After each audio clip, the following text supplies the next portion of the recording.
Akemi jangan tegangnya lagi nggak ngambek rapot loh ini. Iya. Takut nilainya merah semua gitu ya. Dapat hadiah dari mama ya.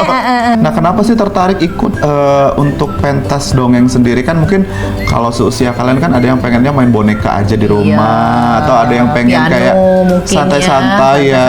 Coba kalau dari Akemi, kenapa tertarik ikut dongeng? Seru. Kenapa serunya Akemi? Kayak itu apa, bisa tangkep kalau belajar dongeng itu bisa ngubah suaranya itu. Oh, kayak mana suaranya?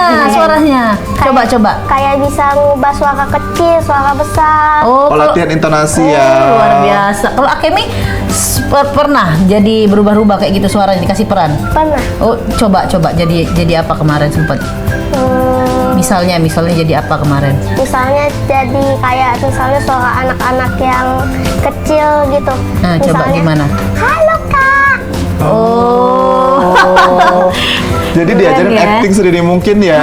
Mulai dari mungkin ada dialognya, tadi dialognya juga diajarin ada yang suaranya lebih ada yang kecil. besar, ada yang